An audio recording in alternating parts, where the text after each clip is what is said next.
በአንድ በኩል የ22 ዓመታት የዋንጫ ድርቅን የሰበረው የለንደኑ መድፈኛ አርሰናል ደጋፊዎች በአዲስ አበባ ስቴዲየም ተገኝተው ዓለምን የማስደመም ፍላጎት፣ በሌላ በኩል ደግሞ በምስራቅ አርሲ ንጹሃን ዜጎች ላይ በደረሰው ዘግናኝ ጭፍጨፋ ሳቢያ ማቅ የለበሰ ሕዝብ እንባ ተፋጠዋል። በአንድ በኩል ከእንግሊዝ የመጡ ታዋቂ ሚዲያ አካላትና የቀድሞ ኮከቦች ደማቅ አቀባበል ይፈልጋሉ። በሌላ በኩል ደግሞ በሬሳ ላይ አትጨፍሩ የሚል የኢትዮጵያ ልጆች የቁጣ ድምጽ በርክቷል። ይህ በኢትዮጵያ የአርሰናል ደጋፊዎችና በኢትዮጵያ ኦርቶዶክስ ክርስቲያኖች መካከል የተፈጠረ አስፈሪ ፍጥጫ ነው። በዛሬው ኮንሰርት ላይ አልገኝም። ግንቦት 29 ቀን 2018 ዓ.ም በአዲስ አበባ ስቴዲየም ሊካሄድ ሲዘጋጅ የነበረው የአርሰናል የዋንጫ ድል ማክበሪያ ስፖርት ፌስቲቫል እና የሙዚቃ ኮንሰርት በኢትዮጵያ የቅርብ ጊዜ ታሪክ ውስጥ ከፍተኛ ማህበራዊ፣ ፖለቲካዊና ስነ ምግባራዊ ውዝግብ ያስነሳ ክስተት ሆኖ ተመዝግቧል። ይህ ዝግጅት በከተማዋ ላይ አንዣበበውን ያንን ከባድ የሞራል ውጥረት፣ በአርቲስቶች ሕሊና ውስጥ የተቀሰቀሰውን የአቋም ፍልሚያ፣ የህዝቡን ቁጣና ከክስተቱ በስተጀርባ የተካሄዱትን እውነታዎች በዝርዝር ይተነትናል። ለአፍታ አብራችሁን ዝለቁም። የእንግሊዝ ፕሪሚየር ሊግ የ2025-2026 የውድድር ዘመን ለአርሰናል ደጋፊዎች ልዩ ነበር። ክለቡ ከ22 ዓመታት ረጅም ጥበቃ በኋላ ዋንጫውን ማንሳቱን ተከትሎ በኢትዮጵያ በሚሊዮኖች የሚቆጠሩ ደጋፊዎቹ ታላቅ ድባብ ፈጥረው የዓለም አይን ውስጥ ገብተዋል። ይህንን ስኬት መታሰቢያ ያደረገና የስፖርት ፌስቲቫል የተሰኘ ታላቅ የሙዚቃ ዝግጅት በአዲስ አበባ ስቴዲየም ለመካሄድ ከ3 ወራት በፊት ታቅዶ ከፍተኛ ዝግጅት ሲደረግበት ቆይቷል። ዝግጅቱን ይበልጥ ዓለም አቀፋዊ ገጽታ ለመስጠት ዓለም ላይ ከፍተኛ ተጽዕኖ ካላቸው የእግር ኳስ መገናኛ ብዙሃን አንዱ የሆነው የኤኤፍ ቴሌቪዥን ልዑካን ቡድን ወደ አዲስ አበባ አምርቶ ነበር። ይህ ብቻ አልነበረም። የቀድሞው የአርሰናል ተከላካይና የክለቡ ታዋቂ ኮከብ አይቬሪ ኮስታዊው ኢማኑኤል ኤቦዬ በዕለቱ በቦሌ ዓለም አቀፍ አውሮፕላን ማረፊያ ሲደርስ ደማቅ አቀባበል ተደርጎለታል። ኤቦዬ ከ2005 እስከ 2011 በአርሰናል በነበረው ቆይታ በተለይም አርሰናል ለቻምፒዮንስ ሊግ ፍጻሜ ሲደርስ የቡድኑ ቁልፍ ተጫዋች የነበረና ሕይወቱን ካጋጠሙት የግል ቀውሶች በጠንካራ ስብናው ማለፍ የቻለ የብዙዎች ተወዳጅ በመሆኑ የሱ መገኘት ለኮንሰርቱ ትልቅ ድምቀት እንደሚሆን ተገምቶ ነበር። ኮንሰርቱ ሊካሄድ ጥቂት ቀናት ሲቀሩት በምስራቅ አርሲ ዞን አሰኮ ወረዳ የተከሰተው የንጹሃን ኢትዮጵያውያን ጭፍጨፋ ግን መላውን አገሪቱን በሐዘንና በድንጋጤ ውስጥ ከተታት።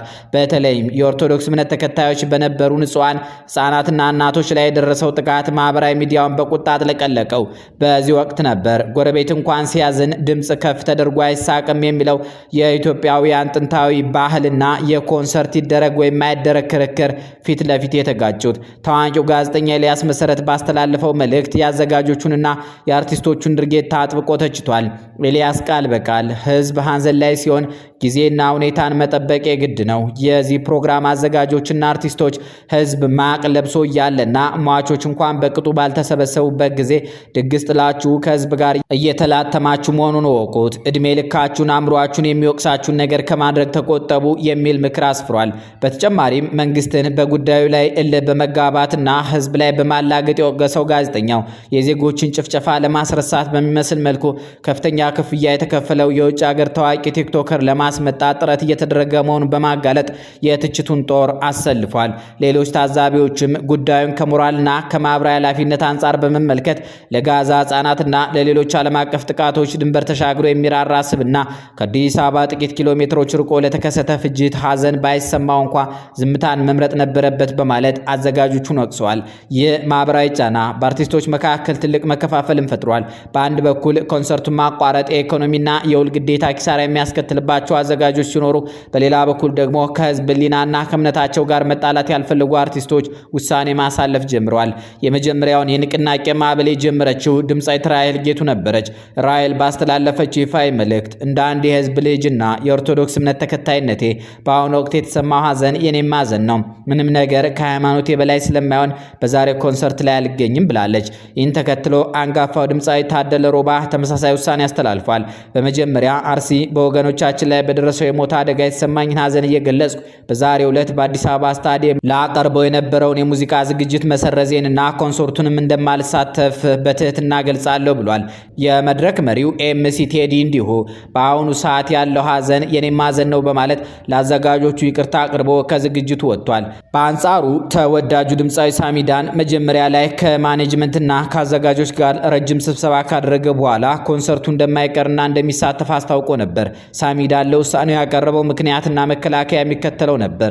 አንደኛ፣ ዝግጅቱ ከ3 ወራት በፊት ቀድሞ የታቀደና ከፍተኛ ወጪ የወጣበት መሆኑ። ሁለተኛ፣ ይህን አጋጣሚ ለጥሩ ነገር ለመጠቀም መወሰኑ፣ ማለትም ከኮንሰርቱ ከሚገኘው ገቢ ለተጎዱ ወገኖች እርዳታ ማድረግና በኮንሰርቱ ላይ የጸሎት ስነ ስርዓት ማካሄድ። ሳሚዳን በወቅቱ ባደረገው ንግግር ለምንኛ አርቲስቶች ብቻ ኮንሰርቱን አቁሙ ተብለን እንባላለን? የሃይማኖት አባቶች፣ ሲኖዶስ ወይም ማህበራት ለምን ሰላማዊ ሰልፍ አድርገን ድምጻችንን እናሰማ ብለው ጠንከር ያለ ጥያቄ አያቀርቡም? በማለት ጥያቄ አንስቶ ነበር። ይሁን እንጂ ማህበራዊ ጫናው እየበረታ በመሄዱ ሳሚዳንም ከጊዜ በኋላ ከዝግጅቱ ራሱን ለማግለል መገደዱ ተሰምቷል። በዚህ ውጥረት ውስጥ ዝግጅቱ ላይ ለመሳተፍ አቋም የያዙ አርቲስቶች ከፍተኛ የስም ማጥፋትና የማስፈራሪያ ዘመቻ ገጥሟቸዋል። ለዚህ ማረጋገጫ የሚሆነው በታዋቂው የራፕ ሙዚቃ ተጫዋች ልጅ ሚካኤል ላይ የተሰነዘረው ግልጽና ጠንከር ያለ የዛቻ ደብዳቤ ነው። ደብዳቤው የልጅ ሚካኤልን የኢኮኖሚ ችግር በመጥቀስና በማንኳሰስ ይጀምራል። ያለብህን የገንዘብ ችግር እናውቃለን። ስራ ሳትሰራ ሳምንት ሊያቆይህ የሚችል ገንዘብ የሌለህ ምናጤ ድሃ ከመሆንህ አንጻር ያገኘውን ስራ ሁሉ መስራት እንዳለብህ እንረዳሃለን የሚለው ማስጠንቀቂያው ይቀጥልና በኮንሰርቱ ላይ ቢሳተፍ ሊከፍል የሚችለውን ከባድ ዋጋ ያብራራል። በአሜሪካና በአውሮፓ በተለይም በትልልቅ የባህልና ስፖርት ዝግጅቶች ላይ ማንም ፕሮሞተር እንዳያሰራውና ከመድረክ በረብሻ እንዲወርድ እንደሚደረግ፣ አዳዲስ ስራዎችን በዩቲዩብ ሲጭን ማዕቀብ በመጣልና እይታን በማድረቅ በኢኮኖሚ ላይ ጥቃት እንደሚሰነዘርበት ይዘረዝራል። ኦርቶዶክስ ክርስትና ወንጀል ሆኖባቸው በታረዱ ወገኖቻችን ላይ ጮቤ ረግጠህ አስረግጠህ በዋዛ ፈዛዛ እንለቅህም የሚለው ይህ የማስፈራሪያ መልእክት ውዝግቡ ከስፖርት ማክበር አልፎ ወደ ከረረ የሃይማኖትና የማንነት ግጭት መቀየሩን ማሳያ ነበር። በዚህ ከፍተኛ ውጥረትና የማህበራዊ ሚዲያ ዘመቻ ውስጥ ዝግጅቱ ወደ ሁከት እንዳይቀየር የጸጥታ አካላት ከፍተኛ ዝግጅት ማድረጋቸውን ገልጸዋል። የአዲስ አበባ ፖሊስ ዋና ጠቅላይ መምሪያ ግንቦት 29 ቀን 2018 ዓ.ም ባወጣው መግለጫ የከተማዋን መልካም ገጽታ ለመጠበቅ ሲባል አስፈላጊው የጸጥታ መዋቅር መዘርጋቱን አስታውቋል። ፖሊስ ስፖርት ወንድማማችነትና አብሮነት የሚገለጽበት ዘርፍ ነው በማለት ታዳሚዎች ወደ ስታዲየም ከመግባታቸው በፊት ጥብቅ ፍተሻ እንደሚደረግና የማይገቡ ቁሳቁሶችን መያዝ የተከለከለ መሆኑን ገልጿል።